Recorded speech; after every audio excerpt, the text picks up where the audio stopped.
for private education.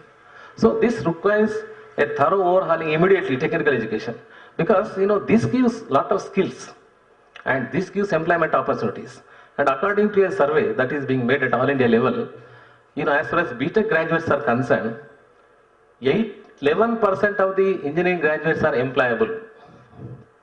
Only 11%. So out of every 100 engineering graduates produced, only 11 fellows are employable.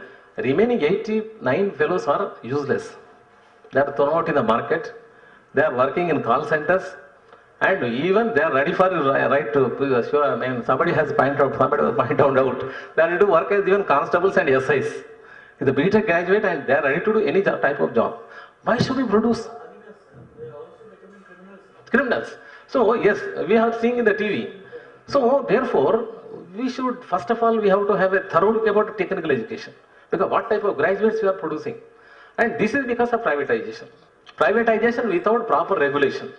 And here, you have to, excuse me, that as far as the functioning of Andhra Pradesh State Council of Higher Education is concerned, it is reduced only to SETS conducting agency, that's all. Andhra Pradesh State Council of Higher Education, what it is doing is, it is conducting only MSET, LASET, PSET, this HEADSET, this set, that set, that's all. It has given examination conducting agency rather than regulating agency. Actually, its function is to coordinate higher education, both the college education and also university education in the state. And so it should function effectively on those lines. But instead of regulation, it is only conducting examination. And that's why the entire higher education is reduced only to one thing, that is admissions and examinations. The entire higher education. And what is happening in between admission and examination, nobody is bothered. So therefore now, we have to bother about what is happening in between. Because for 6 months in a year, we go on conducting exams and also admissions. And after that, some semester comes near, you omit something in the classroom and that fellow writes something, you give very easy marks very easily to the students. And everybody says, I am a first class, but how many number of classes are taken? What is the quality of teachers that are, there in the classroom? Nobody is bothered about this. So this is one disturbing aspect. Now the state council should not be reduced into sets conducting agency and spending money out of these sets. They are spending a lot of money, and if you see, there are a lot of controversies going on about the fixed deposits there in the case of AP State Council of Higher Education. Crores of fixed deposits are there. I think there will be a controversy shortly about that also. How to distribute these fixed deposits between Telangana and Andhra. So, around 100 crores, I am telling. But if you look at government colleges, in a very pathetic situation. I am visiting so many aided and also government degree colleges because I am trying to give some lectures on the quality of education. Now, on quality issues, I am working out. I go very frequently in the NAC peer teams, and I am very much interested in the gradation of these colleges. So, I am helping many degree colleges in Telangana state. So, when I went to aided colleges and also government colleges, infrastructure facilities are very poor. And in the case of just now, our Mutyam Reddy was saying about structure of higher education in Andhra Pradesh. We have central universities, state universities, private universities, deemed to be universities. And in colleges, we have government colleges, aided colleges, and also totally unaided colleges. So government colleges, they are in a very pathetic stage. Number one, faculty shortage. Not only in the case of government colleges, in university-funded universities, state universities, and even central universities also, faculty shortage is a very big issue now. Lot of discussion is going on at a national level, and debate is going on about faculty shortage in the universities. On the one hand, they are talking about quality. On the other hand, there is a faculty shortage. How can you improve quality of education without teachers? You might have got a lot of so-called technological developments and ICT introduction in the case of education, but without teachers and his performance in the classroom, you cannot create any impact on the students.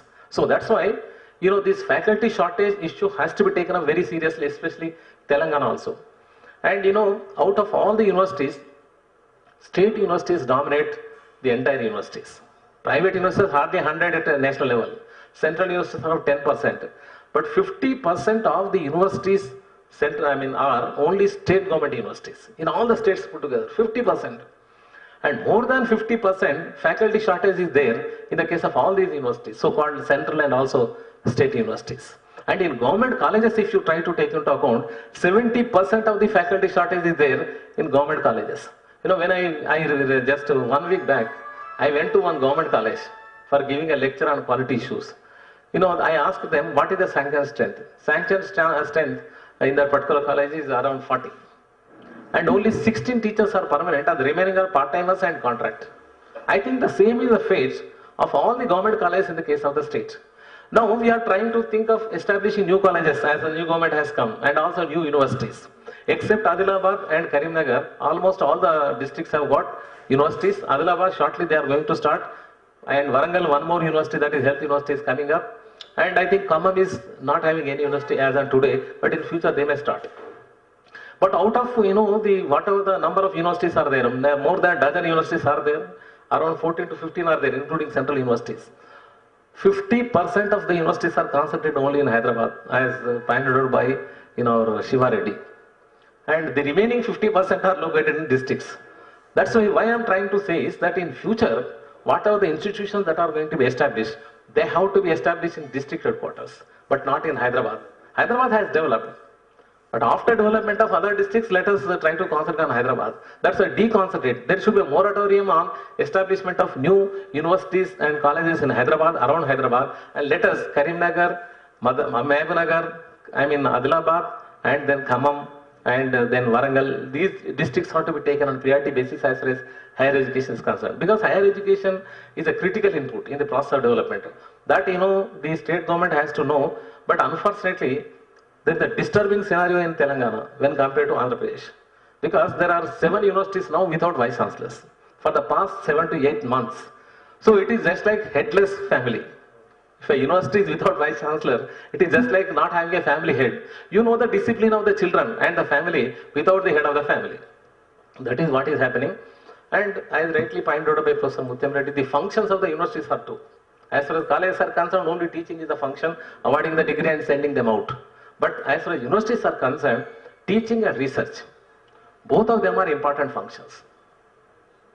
Teaching can be done by a degree college or a PG college, but research, universities are supposed to be knowledge producing centers.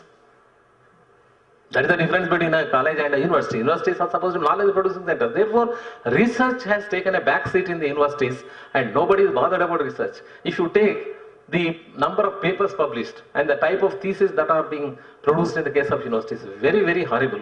And I don't want to look into that. A lot of degeneration has taken place with regard to the quality of publications and also the research that is taking place. So AP State Council, instead of concentrating on sets, they have to concentrate on improvement of quality of teaching and also improvement of research, also quality research. And then a quality mechanism has to be established as a part of State Council of Higher Education to see that quality regulation takes place of the entire higher education, especially the universities. And as far as research scholars are concerned, at present, every university is conducting entrance and taking the scholars. 1,000 scholars are taken for research. What is this nonsense that is taking place? Are they having aptitude? They are joining for the sake of getting a seat in the hostel and preparing, as rightly pointed out, for these competitive examinations, rather than contributing something to the growth of knowledge in the case of that particular subject. So we have to reverse this trend. For that, AP State Council, Telangana State Council of Higher Education has to concentrate on taking the research scholars on the basis of either Telangana set or NET. University should not be given the power to conduct entrance to make admissions, because what is under the pressure, what vice chancellor is doing, what Usmania and Khalid University vice chancellor did is that try to reduce the qualifying marks, increase the number of students as far as research is concerned. And what type of students we are taking? And under his supervisor, list of 6, 12, 9, 8, 9, 10, what is this? Yeah, that's what I am saying. And they are also inviting other supervisors, other university supervisors they are recognizing. Retired supervisors also they are recognizing. So this is something nonsensical. We have to reverse this trend. Therefore, either NET should be made a qualification for, JRF should be made as a qualification for research, or AP state, for entire state only single agency, that is one AP state, Telangana set has to be conducted. Only on the basis of that we have to take admissions by again advertising a different universities. This is one thing. And even for recruitment also, what we have to do is, we have to have, TPPSC should not conduct the recruitment for universities. It is not, this, as per the Universities Act, they are not qualified to conduct, university recruitment. Up to degree college they can conduct, But university recruitment has to take as per the act only university vice chancellors. But while appointing vice chancellor, you appoint a very, very competent fellow who has got administrative experience, who has got maturity in running the university as a vice chancellor. Give him all powers. Because universities are running only with vice chancellors who are appointed directly. But appoint vice chancellors of good quality, hand over the powers to them, then make recruitment compulsory. UGC has come out recently with an idea that if a university vice chancellor, that is central universities, if a university vice chancellor is not going to make recruitment in a particular time, they are going to de-link that university from funding. The state governments also should do it. And another issue is that governments are also starved of money, resource crunch.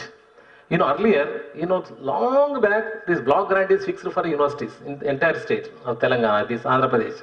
The same thing now they are following for, these states. Except to 10% rise, 15% rise, and Mutyam Reddy Garu knows as the registrar, 10% rise or 20%. That is incremental block grant they are giving. This is something nonsensical. It's not incremental block grant. It should be need-based block grant. It should cover fully the non-teaching salaries and teaching salaries. That is what is a block grant. Then development grants they get from UGC. Development grants are not given by the states. Let us don't give development grants. If you want, you give some development grant. But the state must be in a position to pay the salaries of non-teaching and teaching on the basis of the permanent teachers and also permanent these things. You try to fix the block grant and release it immediately. Quarterly grant they give. In the meanwhile, they do all nonsense, distance education, this, that, they mobilize the funds from examination branch, they are paying the salaries. You see that the 50% gap is there in Usmania University between the black grant and the actual expenditure incurred on teacher salaries. The same thing is there in Kakatiya also. So this particular scenario has to be changed. At the national level itself, public expenditure on higher education at a very low level. Higher education is only 1.22%. On the entire education it is 3.5%. On higher education it is only 1.22%. And Prime Minister, President of India says that none of the Indian universities figure in the top 200 universities. What is that you are giving? You are giving 1.22% of the GDP towards allocation to higher education. Asking universities to compete with world universities, this is something nonsense. Without proper funding, you cannot develop the facilities in the universities and research cannot be improved. So this is another important point we have to take into account seriously. So I think I will come in the next round, let us say, yeah. So thank you very much once again for giving me this opportunity.